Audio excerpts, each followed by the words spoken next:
Welcome to our show, Elevating Stories of Climate Equity. I'm Sylvia Ewing. Today's episode focuses on strategic partnerships and community conversations. We'll be joined by Delmar Gillis, Chief Operating Officer from Elevate.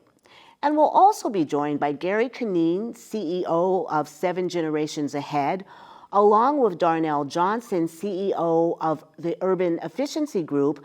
And they're going to talk about a really interesting initiative called C4.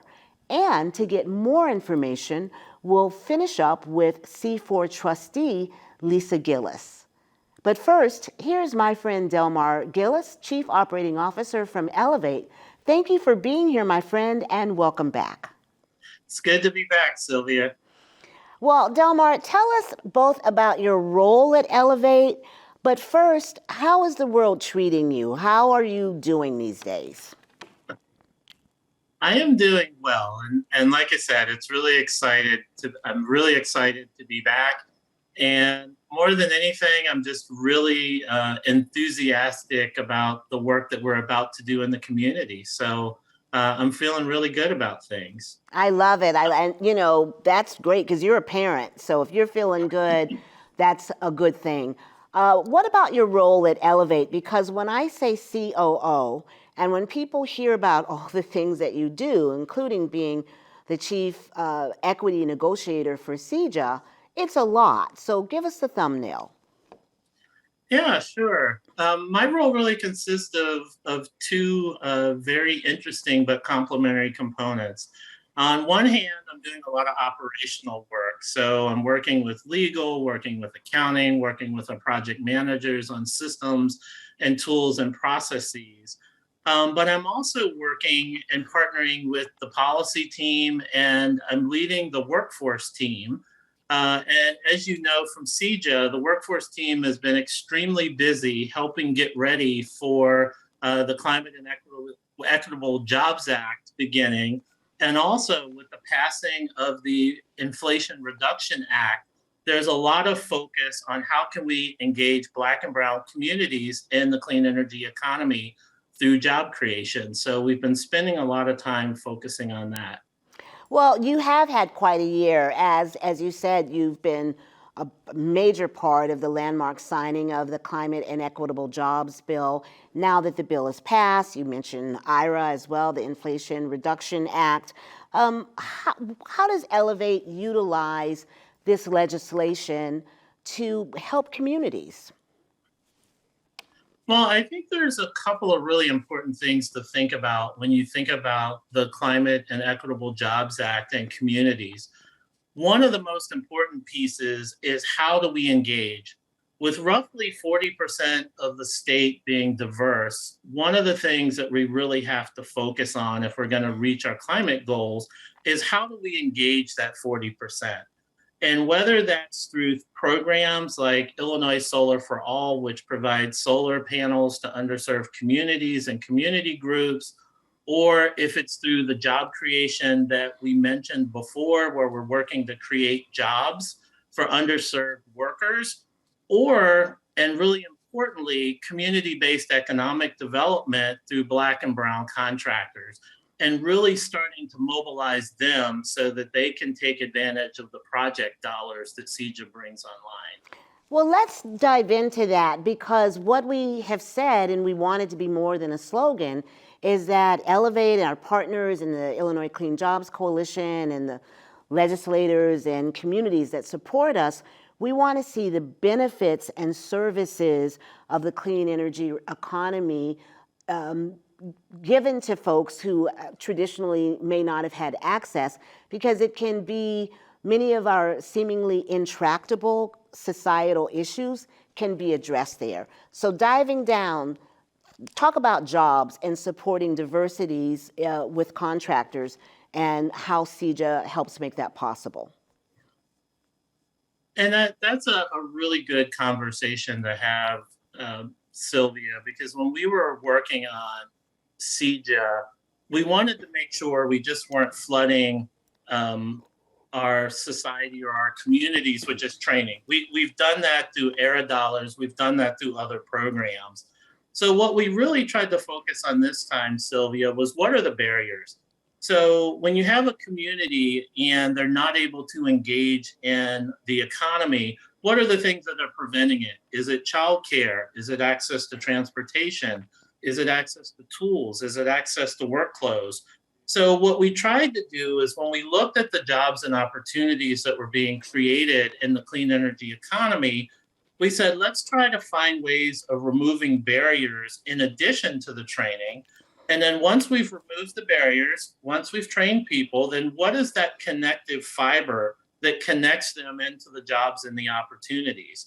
And so what we've seen through some of our pilot programs is that you can take second chance workers, you can take formerly incarcerated workers, you can take foster care alumni, and with the right training and the right support systems, we've seen well over 90% participation and completion of the training. And well over 80% of the folks that take the training have been able to get jobs.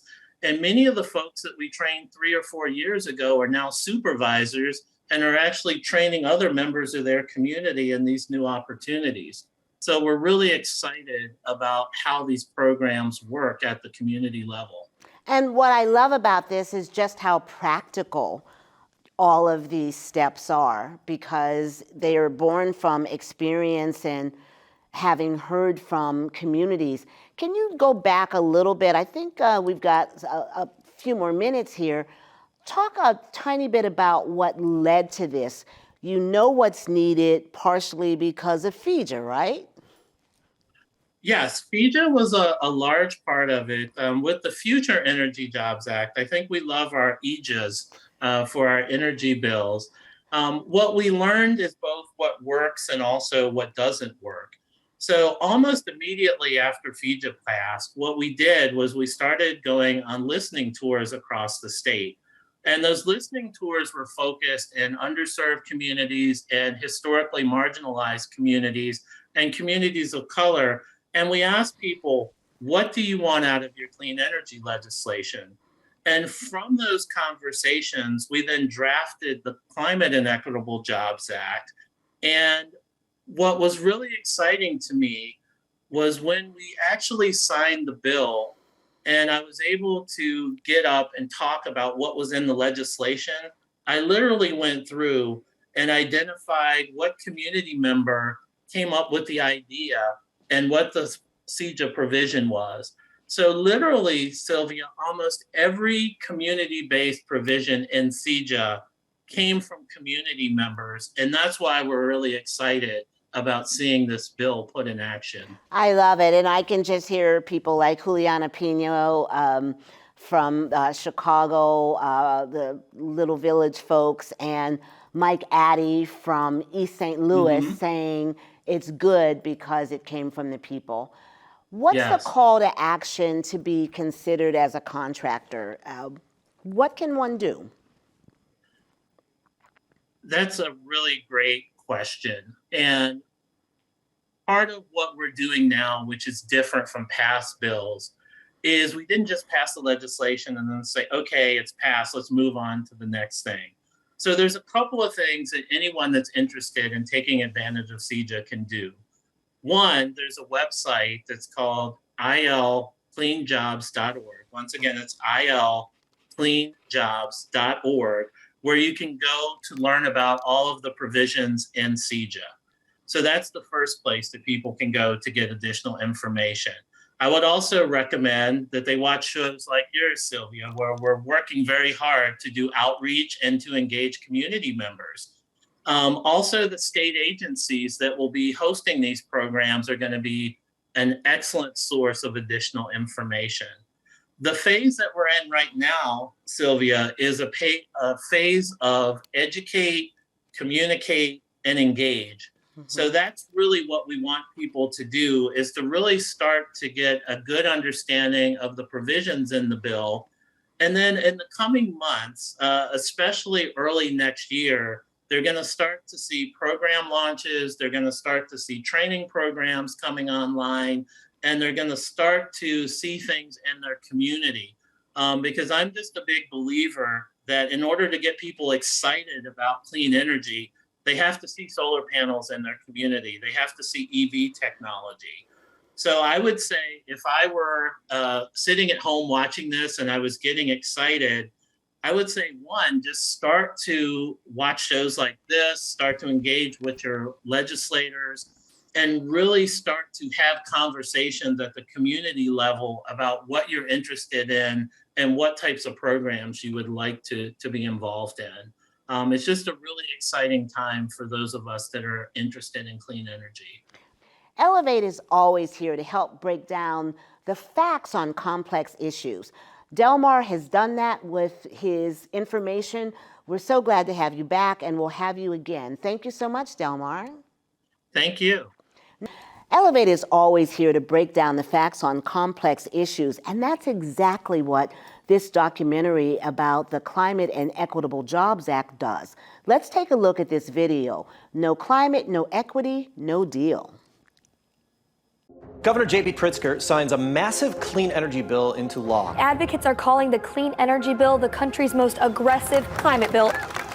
There may be no position more necessary than to take action on climate. It really shows that people really have power and government can do something. The legislation requires all private coal and oil plants to close by 2030 and all public coal to be carbon-free by 2045. Negotiations were complex. The Democratic supermajority in Springfield had to balance the interests of labor unions and environmentalists. This isn't one of these issues where there's one side and another side. This is an issue where there are 8 sides.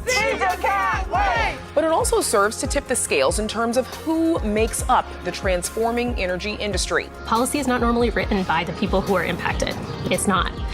And I think that's why the policies are good, because they came from the people who are living with this day to day. In the past, energy legislation has literally been negotiated in the conference rooms of the utility companies, and environmental concerns were often kind of an afterthought.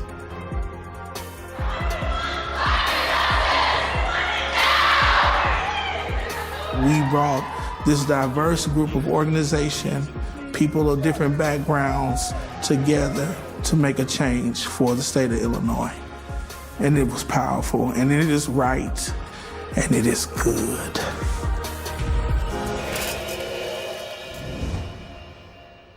Hope you enjoyed that video. And now we have Gary Canine and Darnell Johnson with the Cross Community Climate Collaborative, or the C4 Project. They're going to educate us on the work that they're doing to advance this climate change initiative. Thank you both for being here. Gary, thank you for coming back. And Darnell, how very nice to meet you. Pleasure's all mine. Good to see you. Thank you. So first, tell us a little bit about how you're doing in the world. I always like to know, how is life treating you? And Gary, I'll start with you. Okay, that's fine.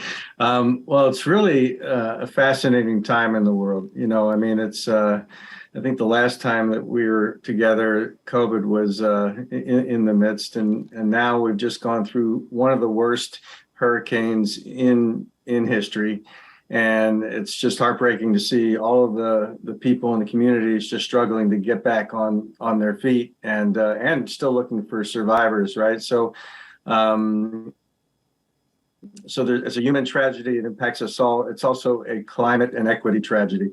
And so, you know, as we do our work, we're always kind of mindful of what's happening in the world. And this is something that I think we're all feeling the burden of.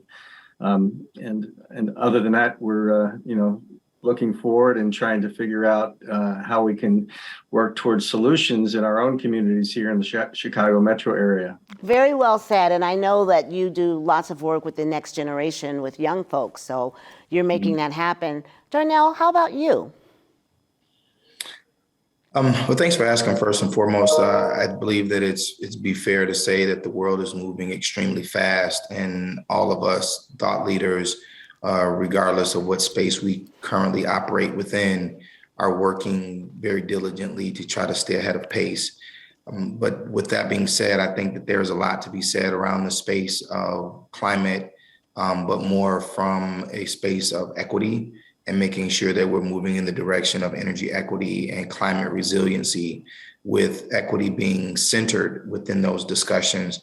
And for me, it's been very eye-opening as well as very opportunistic for me to be able to be in a space where I understand from a social science as well as a building science, and then understanding from a sustainability lens, and then having that kind of insight as a person of color to be able to socialize those conversations with thought leaders, diverse thought leaders, and others to see what we should be doing to ensure the future sustainability of our communities, especially when we begin to look at some of our most vulnerable populations. Well, that is so well said. So we've got folks here who can break down the issues and speak from a very informed perspective.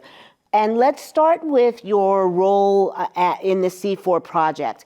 What is it and how did you get involved? Darnell, I'll stick with you. Sure.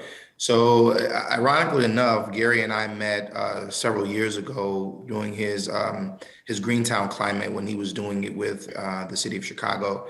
And so he and I our paths continued to cross in the work that we were doing both in our individual spaces. However, I was already working within Black and Brown communities to begin to talk about energy efficiency and sustainability in a way that was informative and empowering for those communities and those community leaders. Within that work, Gary and I, our paths crossed again, and we began to have the discussion about the importance of moving from just about climate and sustainability, but talking about solidarity within that space and understanding that, there is a need for municipal leaders and stakeholders alike to be working cohesively and collaboratively to address the issues that all of us are ultimately threatened by when it comes to the existential threats that are directly impacting climate and environment. But then being able to layer into that lens also the human side of that. And so we spend a lot of time talking about the planet, but in my experiences, we have not spent enough time talking about the people that inhabit the planet and how these different existential threats directly impact the overall human health at disproportionately higher rates within communities of color. So as Gary and I began to continue to have that discussion, looking at the communities I was working with, looking at the communities he was working with, and finding that middle ground of where we can bring these leaders together and began to introduce conversations that speak more cohesively around sustainability as it affects the human life versus just sustainability as it affects the planet, and being able to see where, if and where we can leverage resources and do some resource sharing. I love that. Gary, what's your response? Well, I think Darnell said it really well. Both of us run organizations that are playing in some similar and some not so similar spaces. Darnell runs an LLC, I run a nonprofit. And as we began to get to know each other and understand a few things, one, the severity of the issues, both in relationship to climate and equity, other sustainability issues, and also the timeline. And, we're all operating right now on a timeline. I love to make the analogy that, when you go into I used to be a basketball coach. When you go into the game in the first quarter, you have one strategy. If you're down by 30 in the fourth quarter, with 2 minutes left, you have another strategy. We have to operate on the second strategy, which is realize that we're in a crisis on multiple levels, and we have to take big swings at big projects and really support and assist communities in working together to make some leapfrog change. And we'll talk about the details, but I think that's part of the thing that has drawn Darnell and I together. We see that issue through the same lens and multiple issues, and it's enabled us to sort of take the best of what each of us has to offer. Not to mention our mayors who, we want to talk about. Sure. And actually, that's a good time for us to move on to that. But finish your thought. No, I was just going to say that we have 3 really strong mayors who are, with Darnell and myself, have really created this project, and they are about getting things done. And we can talk more about them when you're ready. Well, I love the overview. I love centering it for people. It's a lot. When this is your life's work, you do it every day.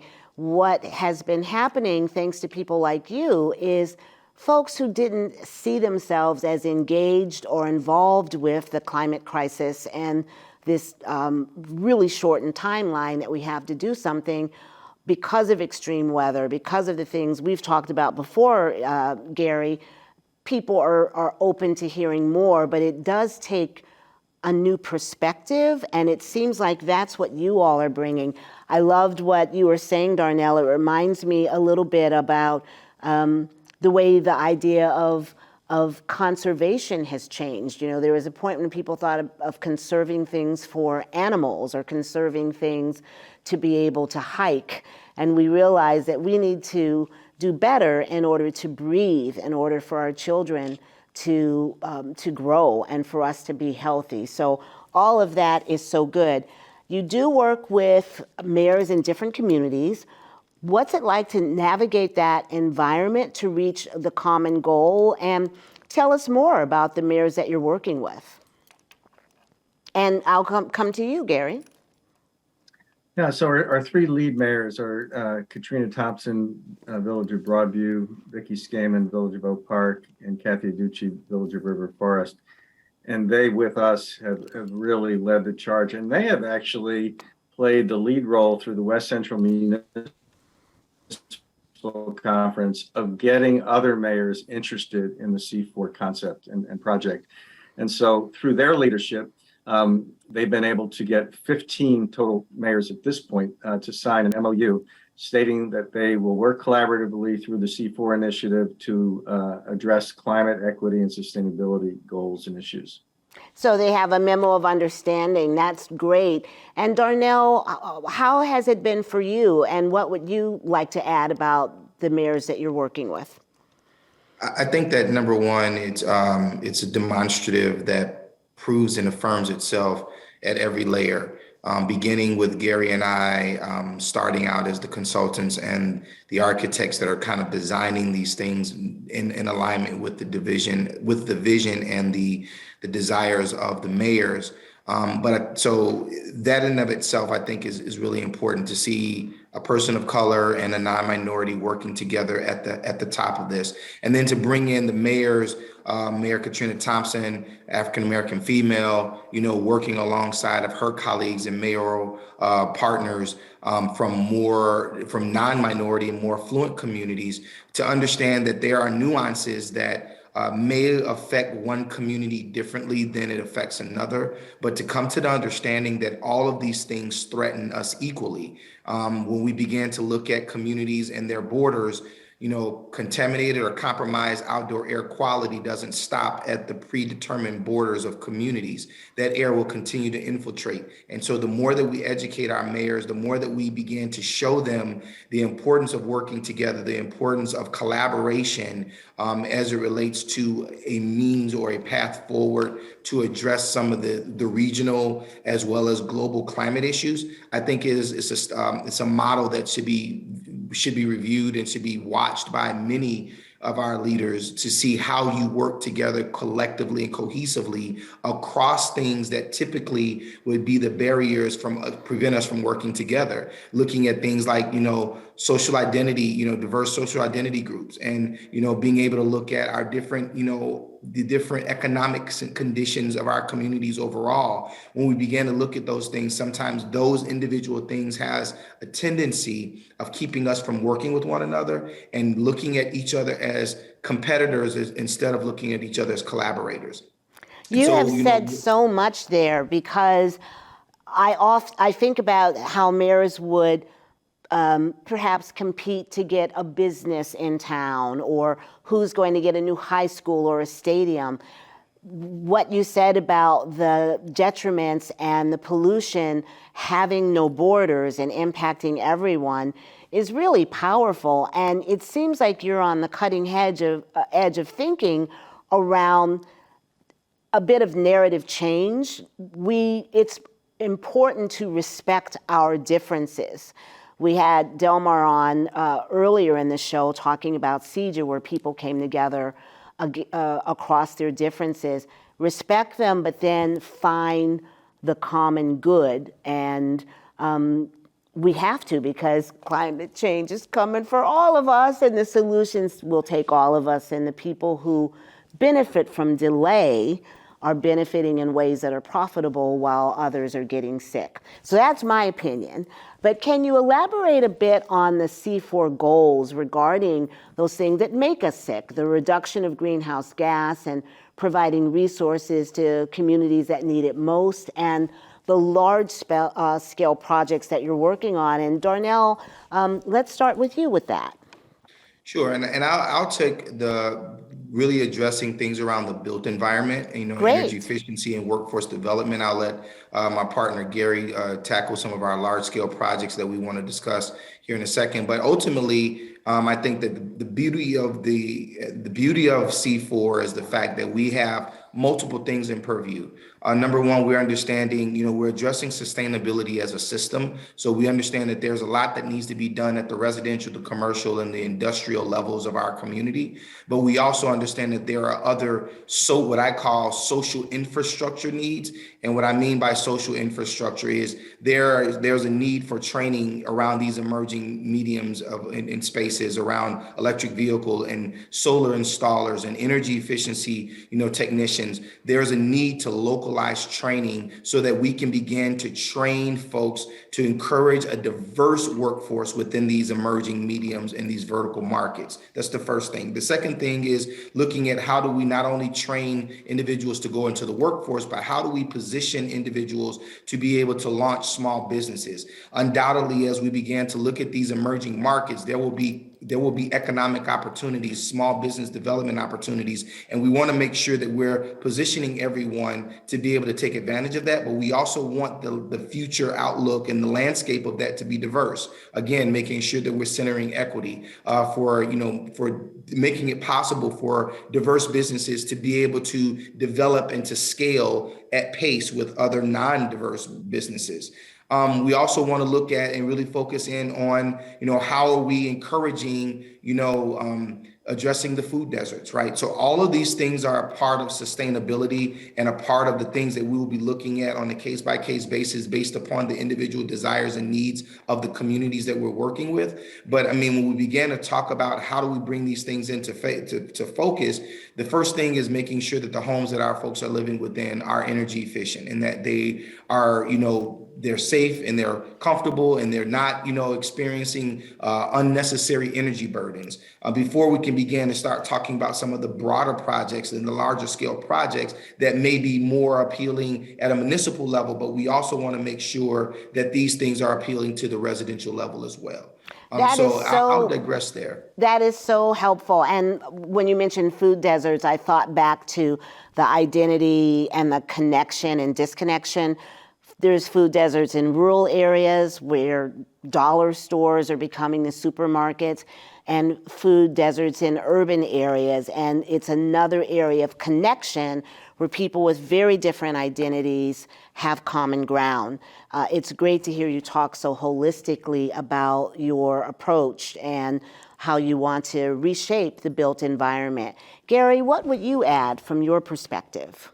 Yeah, so we're working with communities, Black, Brown, White, West Cook County, that have fewer resources. And so we're trying to help these communities that don't have sustainability coordinators to really drive and implement large-scale projects that are going to move the needle on climate change, greenhouse gas reductions, equity, and sustainability. And so in the area of solar, we're going to be doing solar assessments on the most viable buildings for on-site. We're going to be connecting them to information about the Inflation Reduction Act and how all of these new incentives have been developed and that they can take advantage of. We're going to be supporting renewable energy procurement with these communities, electric vehicle infrastructure planning and development. So our role is going to be education, connecting them to resources, and then helping them to share their success stories and learn from one another so we can all achieve the broader goals that we want to achieve. I love that. I was looking at our notes before about collaboration and cohesion, and it sounds like you're focused on the capacity side and making sure that people who sometimes don't have the staffing and the resources to participate in programs or to go after grants or the information that they need, that they're brought to the table. It's been fascinating. I hope that you'll come back and we can continue the conversation. It's so important. I talk with a lot of Gen X, Generation Z, and they are very impatient with all of us. So just give me one or two words that would describe success for you in the 60 seconds we have left. Inspire us. Darnell? Sure. I mean, I think that if I had one thing to say in finality is that we really need to understand the importance of sustainability as a system and understanding the importance of sustainability solidarity, right? It's not weird. It's a foregone conclusion. We can no longer remain separate on these issues because it's affecting all of us globally, locally, and nationally. Thank you. And Gary?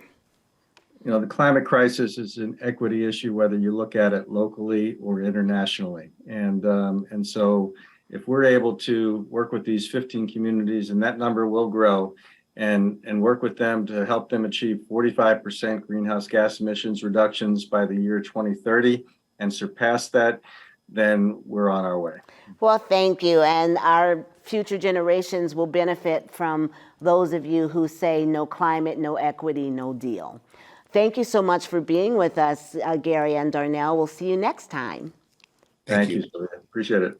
Now let's speak with a C4 trustee. We'll continue that conversation with Lisa Gillis.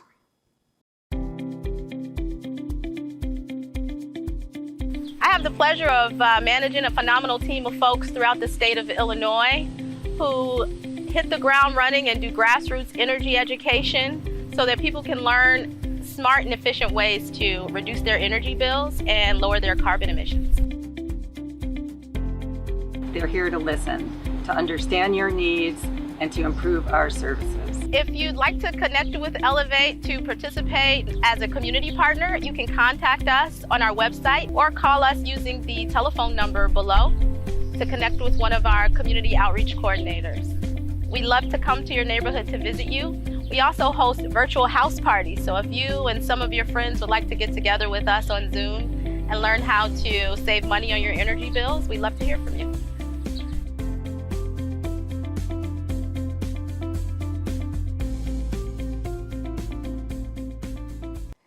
Hi, Lisa. Thanks for letting me call you Lisa, and welcome to the show. Hello, nice to meet you, Sylvia. Thank you for having me. So glad that you're here. And we like to ask our guests how they're doing. These are such interesting times. How are you walking through the world these days? I'm doing A-okay. I think I am blessed to be living in a lovely community with great neighbors and friends doing work that I love. And it's great that I can do it from the dining room. And when I need to get up from my dining room, I just have to remember to take a walk around the block. That's the one thing that I think helps keep me going. I can relate to that. I walked whatever the weather, and maybe that's one of the benefits that we got from COVID, remembering the power of being able to walk. So tell us a little bit about your work as part of C4. We just had a fascinating conversation with some of your colleagues, with Darnell and with Gary. Tell us about your role in C4. Okay, well, I am a trustee for the Village of River Forest. Kathy Adducci's the mayor of River Forest, and she worked with Katrina from Broadview and Vicki to put in place, kind of the C4 initiative, community climate collaborative. As a trustee, I liaise with our Sustainability Commission, and I was given this job because I used to run the Sustainability Commission for the Village of River Forest, and before that I was a member. And the Sustainability Commission has been around for 5 years at least, and it really started as a grassroots effort with some amazing people who were passionate about climate change, were passionate about giving back to the community, and wanted to make a difference. So we're a small village. They got the green light from the village board before I joined to do what they needed to do, and have really made a difference. When I joined the commission, I worked with the founding members to kind of document all of their various programs into a strategic action plan so that we could carry on the work in their absence. Many of them have moved away from River Forest into the city of Chicago doing similar work, but not, again, for our little village. So that's kind of a little bit about like how I'm involved. And now Kathy is, is relying on the Sustainability Commission and me to really begin that process of liaising. We're starting now with the Greentown conference. I don't know if Gary talked about it. So that's our first time, I think, collaborating, and coming out of that, I would love to actually get more one-on-one work done with the various constituents in each of the communities, so we can really start sharing, kind of what we're doing, what's working, what's not, because we're really all in this together. That's right. Climate. That's exactly right. We know that it's something that's coming for all of us, and you're showing a great example of the power of making things systematic so others can follow. How do you see the work of the C4 project benefiting the communities that you represent? I can already see why you were appointed, because you are passionate and able to talk about it, but how will it benefit the community? I think, again, I said, like, River Forest is a small community. We don't have a lot of bureaucracy, quite frankly. So we've been able to do some really, really great things. We also have access to some really talented residents that are really willing to help us in our endeavor. So, for example, a member of our commission works for Ernst & Young in the climate, in a group that is actually measuring climate change. So she applied what she learned at work to actually measure kind of the impact of the programs we're doing on River Forest. So we actually do have a measurement of our reduction in greenhouse gas emissions from 2007 to present. We have reduced our greenhouse gas emissions by 34%, predominantly through energy recs, which I can talk about in a bit. We have connected this individual with CMAP, which works for Chicago, for the larger Chicagoland area, to start learning from each other in terms of how do we measure, what data are you missing, how can we get that data. So we would be happy to share that, our methodology and approach with any of the C4 communities and CMAP, so that we're not starting from ground zero. It doesn't make sense to not share knowledge so that everybody can be up and running in record time. I love hearing that. And just for people who may not know, River Forest, it's near Oak Park. Where are you located geographically? We are immediately west of Oak Park and north of Forest Park. So we bought Elmwood Park, you have Oak Park, Forest Park, and Maywood. There you go. The pandemic has affected so much in how we work and in the walks that we take and in how we connect with neighbors. Were you able to pivot your work on the C4 project to continue to meet your needs? Yes, in terms of we went virtual. We were able to go virtual pretty quickly, as did most of the world, quite frankly. But we also, I think, had to be patient with those that had a problem, that weren't not comfortable with going virtual. We certainly had issues with regard to connectivity. We had issues with regard to coming out of COVID, actually, when we started going back to live meetings. And we really now do a hybrid. If you feel comfortable coming in for a meeting, please come in, and we still mask up. If you don't feel comfortable being in a meeting, you can still participate via Zoom. So that's a very new thing for us. And I think we've just, and just is a bad word, because that implies simple, and nothing's ever as simple as it sounds, quite frankly. But I think we tried to work through it, and we've learned, I think, patience and positivity while we had to change how we connect, how did we communicate, and that which is really key toward moving a lot of the things forward. We also had to recognize that other things in people's lives in our government took priority. Yeah, that is so sensitive. Thank you for sharing that. And it seems that you are moving forward, inspiring and being inspired. How would you describe what you hope to see in the next year or so? What is the most positive outcome of your work that's just ahead? I think the most positive work, like what I would like to see in a year, is for us to have the same conversations that we are having amongst our Sustainability Commission on a broader basis. Maybe it's part of a larger C4 collaborative, such that we're not handling our individual pieces and parts. We're handling it at more of a regional level, because the effort that we do can have that regional impact. Again, it doesn't stop at the border of River Forest and Forest Park. It doesn't stop at the border of River Forest and Maywood. It doesn't stop at the border with Elmwood Park. It is truly, and quite frankly, it doesn't stop at the border of the western suburbs. We have to start thinking about it not only for River Forest, but for the C4, for the Chicagoland area, for the state, etc. It's so exciting that, please go ahead. I was just going to say that geography, like climate change does not know geography. So we have to stop thinking that way. You're exactly right. And I think as we see extreme weather, the heat, the cold, the hurricanes, it's making a connection in people's minds. So perhaps your work will be eased a little bit as more people realize how important it is for all of us.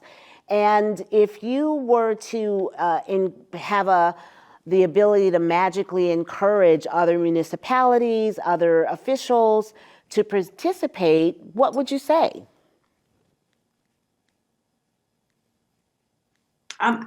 Okay, my initial reaction is we have no choice. Now, people, we don't want to scare people with that type of approach. I would follow that up with it is something that we can do together, and that you can learn from the other communities who might have gotten farther due to the passions of the residents, due to the budgets they might have, due to the accessibility they might have to talent that might not be in a particular community. So by collaborating, we can all get farther. Thank you so much to all of our guests this week. Delmar Gillis, Chief Operating Officer from Elevate, Gary Canine, Founder and CEO of 7 Generations Ahead, Darnell Johnson, CEO of the Urban Efficiency Group. They were both here to talk about the C4 project, as was Lisa Gillis, a C4 trustee. Also, I'd like to thank everyone at home. We hope this program has given you some valuable information. Tell a friend about it, and see you again soon for our next episode of Elevating Stories of Climate Equity.